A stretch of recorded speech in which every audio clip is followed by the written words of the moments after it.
미국 남북전쟁이 막 끝난 1870년에 오하이오주 신시내리시에서 있었던 일입니다.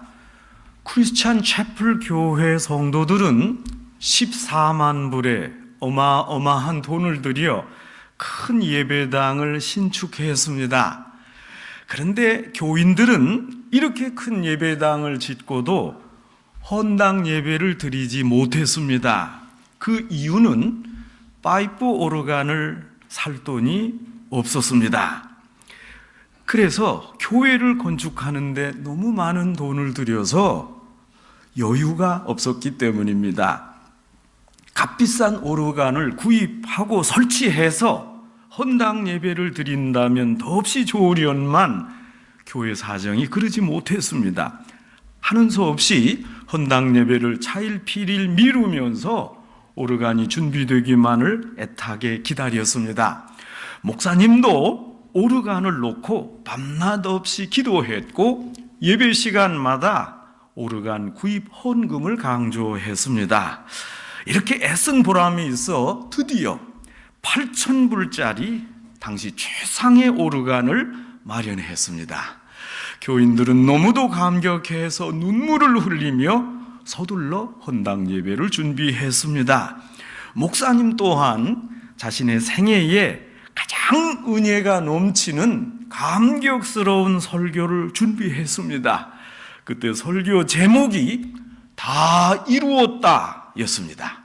이 설교 제목은 예수님께서 십자가에 죽어가시면서 남기신 가상 7언 중에 한 대목이 아닙니까?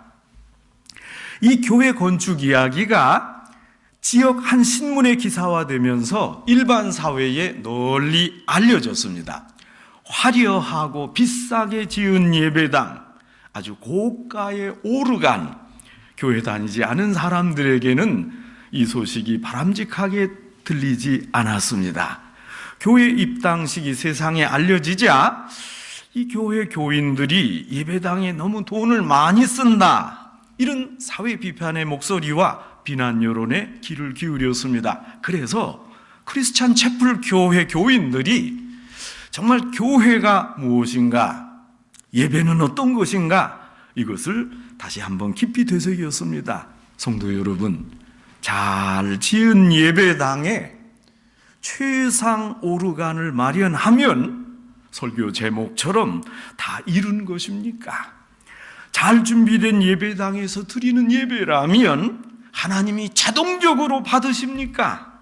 하나님은 잘 지어진 예배당에서 드려진 예배만을 기쁘게 받지 않습니다. 적어도 하나님 앞에 바른 성도로서 마땅히 해야 할 최소한의 책임은 근사한 예배당 건축이 아니라 예배자의 헌신이 담긴 예배입니다.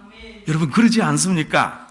아직도 많은 사람들이 교회를 의형적인 건물로 이해합니다. 예배당을 구약의 성전과 동일하게 생각합니다. 그래서 교회는 건물이라고 여기고 그 안에 있는 기물, 그것을 속물로 생각합니다. 하나님께서 기뻐하시리라 생각해서 사람들은 거대한 예배당을 짓고 값비싼 기물들을 마련합니다. 이렇게 좋은 환경에서 드리는 예배를 하나님이 기쁘게 받으시리라고 믿습니다. 여러분, 그런데 이것은 예배 본질을 잘못 이해한 겁니다. 오늘 성경은 예배자가 신령과 진정으로 드려야 바른 예배라고 알려줍니다. 아무리 생각해봐도 예배 본질은 건물이 아니라, 값비싼 성물이 아니라 예배자의 신령한 마음과 진정한 자세입니다. 성도 여러분, 우리가 가지고 있는 신앙의 핵심이 무엇입니까? 그것은 먼저 하나님 앞에 드리는 예배입니다. 하나님께서 역사의 주인이신 것을 깨달으면서 하나님을 창조주로 찬양하고 마음을 다하여 섬기는 행위가 예배이기 때문입니다. 그러므로 여러분, 우리는 하나님이 어떤 분인지 바르게 알아야 바르게 예배 드릴 수 있습니다. 예수님은 오늘 본문에서 가르치십니다. 하나님은 영이시다. 여러분, 하나님께서 영이시다 하는 데는 두 가지 의미가 함축되어 있습니다. 첫째는 하나님은 창조주요 영원한 분이므로 우리같이 유한한 피조물 죄인은 하나님과 감히 접촉할 수 없다, 그런 의미에서 하나님이 영이라는 겁니다. 둘째, 영이신 하나님은 사람을 영적 존재로 만드셨고, 그래서 우리가 하나님과 소통할 수 있습니다. 교통이 가능하기에 하나님이 우리와 영으로 함께 하십니다. 그래서 하나님은 우리와 같이 낮은 자리에 함께 참여하십니다. 여러분, 우리가 예배를 드리면 그 예배를 통해 하나님께서 우리를 영으로 만나 주십니다. 높고 거룩한 하나님께서 죄인된 인간 세계, 이 세상의 무리에 참여하는 자리가 바로 예배입니다. 예배는 창조주 하나님과 피조물 인간이 만나는, 교통하는 영적 공간입니다. 예배는 구원주 하나님과 죄인인 인간이 만나는 감격스러운 긴장의 시간입니다. 창조주이신 하나님이 예배를 통해 죄를 만나주시는 것, 여러분, 말할 수 없는 영광입니다. 독생자를 성육신하게 하신 것 다 하나님의 사랑입니다. 우리가 예배할 때 성령님이 함께 하셔서 우리의 마음을 돕는 것 역시 하나님의 은총입니다. 성삼위 하나님께서 예배에 함께 참여하셔서 도우시고, 그리고 우리의 경배를 받아주십니다. 한량없는 은혜입니다. 이에 대한 우리 예배자의 바른 자세가 준비되어야 합니다. 여러분, 예배를 독일어로 고테스딘스트라고 합니다. 이것을 직역하면 두 가지로 번역이 됩니다. 하나님의 봉사, 하나님을 봉사, 이렇습니다. 첫째, 하나님이 인간에게 봉사하는 내용과 둘째, 인간이 하나님께 봉사하는 내용입니다. 하나님이 인간에게 하는 봉사와 인간이 하나님께 드리는 봉사가 만나는 곳이 예배입니다. 예배 중에 하나님이 말씀과 성찬으로 사람들을 봉사합니다. 예배 중에 우리 예배자가 찬양과 기도와 헌신과 헌금으로 하나님을 봉사합니다. 이 만남의 장소가 바로 예배입니다. 그러기에 예배는 인간이 하나님께 드리는 최고의 행위입니다. 예배는 또한 하나님이 인간에게 봉사하는 최상의 가치입니다. 오늘 본문에서 예수님은 영과 진리로 드리는 예배가 참 예배라고 말씀합니다. 신령으로 드리지 않는 예배, 진정이 없는 예배는 바른 예배가 아닙니다. 여러분, 오늘 성경에 등장하는 사마리아 지방은 역사적으로 순수성을 지키지 못한 장소였습니다. 이스라엘은 남부지방, 중부지방, 북부지방으로 나뉩니다. 남부지방은 예루살렘을 중심으로 가장 발달된 지역이고, 북부지방은 갈릴리 바다를 중심으로 한 시골 촌동네입니다. 그런데 이 사마리아 지역 중부지방은 가장 천대받는 장소입니다. 갈릴리 북부지방에서 남부지방 예루살렘으로 제사를 드리러 갈 때에도 사마리아 지방으로 가면 지름길이지만 보통 사마리아 사람들을 피해서 요단강 동편 베레아 지방을 경유해서 먼 길로 돌아갔습니다. 여러분, 이 사마리아에 대한 역사적 편견은 주전 722년 북왕국 이스라엘 시절로 거슬러 올라갑니다. 당시 북이스라엘이 아시리아에 의해서 멸망당한 뒤에 사마리아 지역에 남아있던 유대인과 이곳에 이주한 이방인 사이에 혼혈아들이 태어났습니다. 혼혈된 사람들이 사마리아 지역에 살았습니다. 여러분, 이방인을 짐승처럼 여기던 유대인들은 혼혈족이 사는 사마리아 지방을 좋게 볼 리가 없었습니다. 아브라함으로부터 이어지는 순수한 혈통을 주장하는 유대인들은 사마리아 사람 불결하다 치부하고 멸시하고 상종하지 않았습니다. 솔로몬 성전이 무너진 뒤에 스룹바벨 성전을 지을 때 사마리아 사람은 가라, 참여하지 못하도록 했습니다. 불결하니까, 부정하니까. 유대인은 오직 예루살렘에 있는 성전에서 예배 드려야 바른 예배다 주장하고 사마리아 사람을 무시했습니다. 사마리아 사람들은 예루살렘 성전에 가지 못하기 때문에 그럼 어떻게 하느냐? 그 대안으로 축복의 산으로 불리우는 그리심산에 사마리아 성전을 세웠습니다. 이때로부터 유대인과 사마리아인의 상호 반목의 역사가 예수님 당시로까지 길게 이어졌습니다. 저 사람들은 지저분하다, 아니다, 우리는 그리심산에서 예배한다 했습니다. 그런데 예수님은 유대를 떠나 갈릴리로 가실 때 아주 파격이었습니다. 예수님이 직접 사마리아 지역을 통과하셨습니다. 이것은 이변이었습니다. 그리고 도중에 이 불결한 사마리아 여인을 만나고 복음을 전하셨습니다. 오늘 본문에 바로 예수님과 사마리아 여인이 나눈 대화입니다. 이 대화 중에 사마리아 여인이 힘껏 예배를 드렸다고 했습니다. 그러나 예수님은 그 예배가 잘못된 것이라고 대답하십니다. 여러분, 예배 형식도 있고 예배 모양도 있으나 그건 진정한 예배가 아니다, 예수님이 지적했습니다. 그리고 어떻게 하면 참된 예배를 드릴 수 있나 예수님이 여인에게 직접 가르쳐 주셨습니다. 여러분, 어떤 예배가 잘못된 것입니까? 하나님이 원하지 않는 예배를 드릴 때 이게 잘못된 것입니다. 예수님 말씀대로 장소에 집착하고 형식에 매여 있는 예배가 잘못된 예배입니다. 그래서 오늘 본문에서 예수님이 말씀합니다. 여자여, 이 산에서도 말고 예루살렘에서도 말고 너희가 아버지께 예배할 때가 이르리라.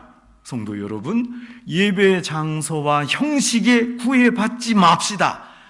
하나님께 예배할 그때가 올 것입니다. 의항적으로 형식에 매인 예배가 아니라 내용이 충실한 예배가 되어야 합니다. 하나님께 드리는 예배는 제한된 장소와 제한된 의식을 초월할 것이라고, 그때가 올 것이라고 예수님이 말씀합니다. 여러분, 어느 목사님이 이스라엘 성지 순례를 하면서 이렇게 기도했답니다. 하나님, 예수님께서 거니셨던 이 땅, 이 성지를 밟으며 은혜 받게 하옵소서.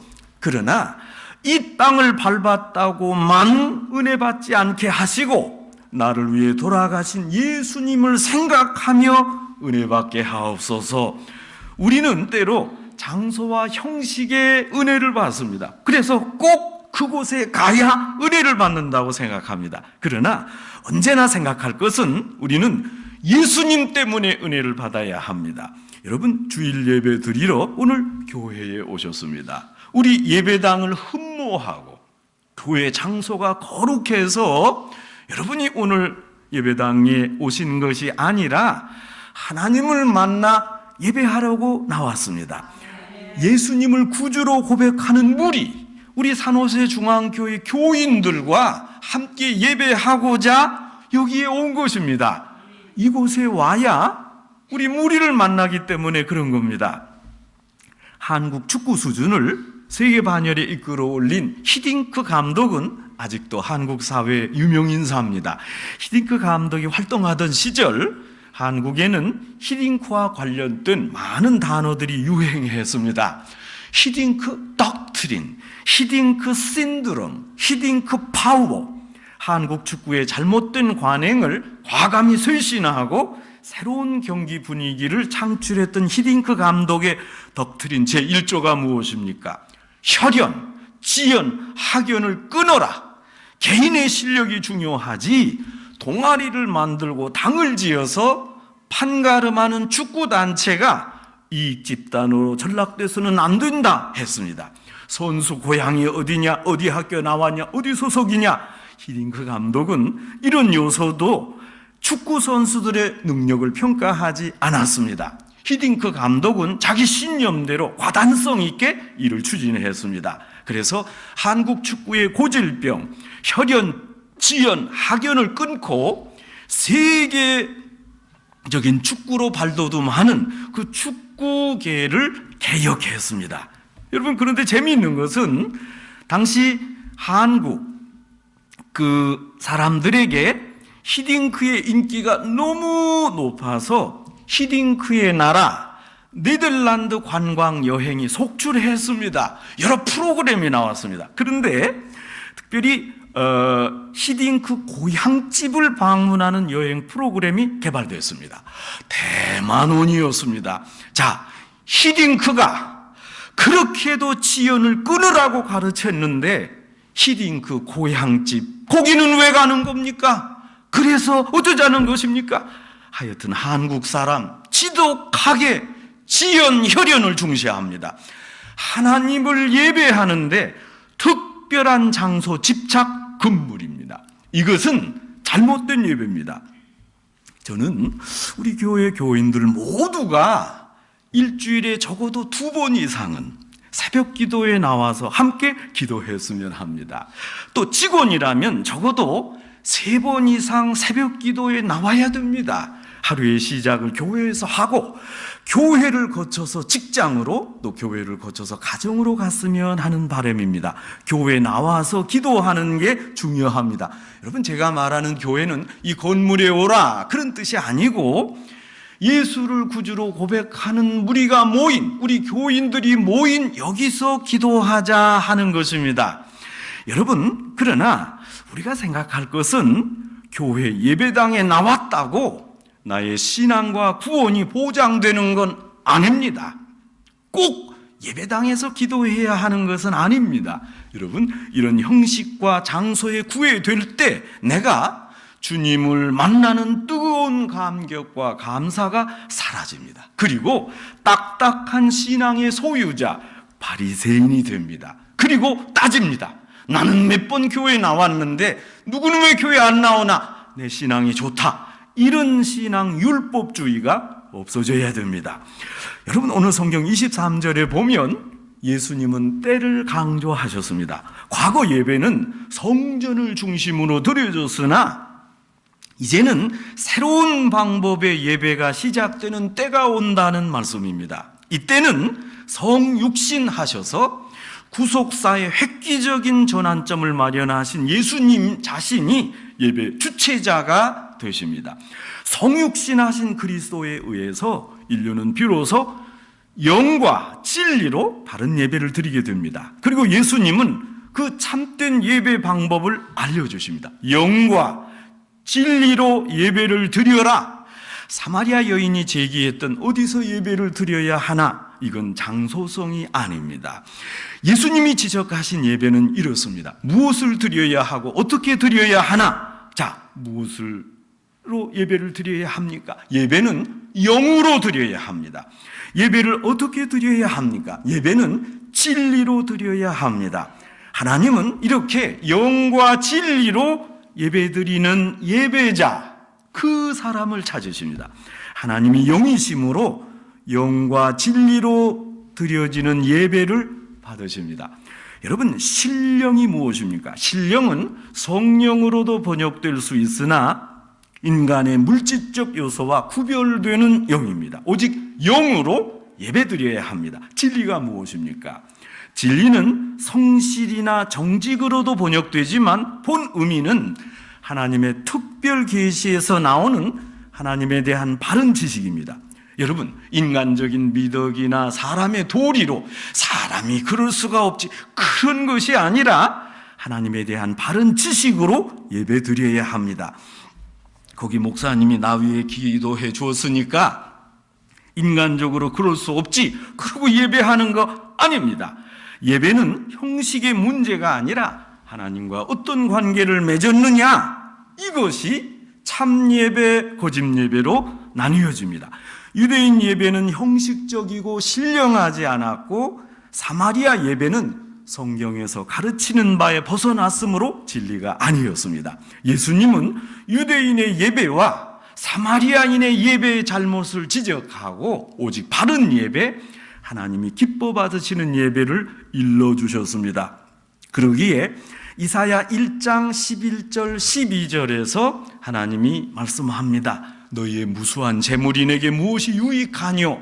나는 수량의 번제와 살진 짐승의 기름에 배불렀고 나는 수송아지나 어린 양이나 수염소의 피를 기뻐하지 아니하노라. 너희는 내 앞에 보이러 오니 이것을 누가 너희에게 요구했느냐? 너희는 내 마당만 밟을 뿐이니라. 이같이 영과 진리가 상실된 예배, 아무 의미가 없습니다. 무의미한 자들의 행진일 뿐입니다.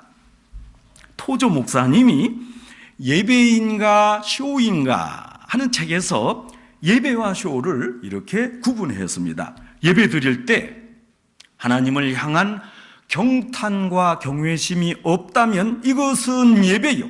이것은 있다면 예배요. 하나님을 향한 아무런 의미도 각성도 없다면 그건 쇼다. 성도 여러분, 예배를 드리십니까? 아니면 쇼 공연에 참석하고 있습니까?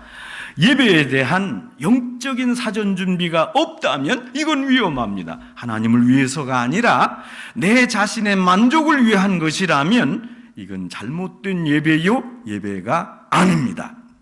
저는 목사로서 나름대로 10대 목회 방침을 세우고 목회를 진행하고 있습니다. 첫째 목회 방침이 경건한 예배, 말씀의 신학입니다. 바른 예배에서 바른 신앙이 유래됩니다.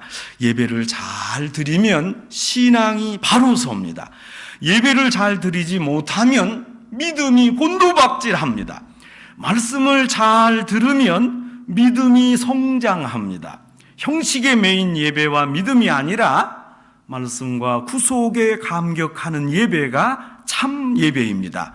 2000년 기독교 역사가 오직 예배 드리고 말씀을 들으면서 높은 영성을 유지해 왔습니다. 성도 여러분, 우리 교회가 든든히 서가고 부흥해야 하겠습니다. 교회 부흥이 무엇입니까? 우선 하나님 앞에 바른 예배를 드리는 것입니다. 기록된 계시의 말씀, 성경을 깊이 있게 읽고 우리 영성이 성숙하는 게 교회 부흥입니다. 예배드리고 말씀을 읽고 기도할 때 교회가 부흥합니다. 구원의 메시지가 선포되고 구원의 축제, 성찬을 기념하는 곳이 바로 교회입니다. 그 외에 다른 모든 것은 부수적입니다. 여러분, 구제는 조금 더 뒤로 가도 됩니다. 예배할 때 구원의 말씀에 사로잡힐 때 성령의 역사가 일어나고 신앙이 성장하고 교회가 부흥됩니다. 저는 우리 산호세 중앙교회가 언제나 영과 진리로 예배드리는 교회가 되기를 바랍니다. 교회는 곧 교인입니다. 우리 교인 모두가 말씀 읽고 기도하는데 전념하기를 간구합니다. 그래서 하나님이 가장 기뻐 받으시는 산 제물이 우리 교회요, 또 우리 각자가 되기를 바랍니다. 성도 여러분, 이제 신앙의 기본으로 돌아갑시다. 오직 하나님 앞에 영과 진리로 예배하고 깊이 있게 말씀을 읽고 성찬으로 구원에 감격하여 주님이 기뻐하는 교회, 주님을 기쁘시게 하는 성도들이 되시기를 주님의 이름으로 축원합니다.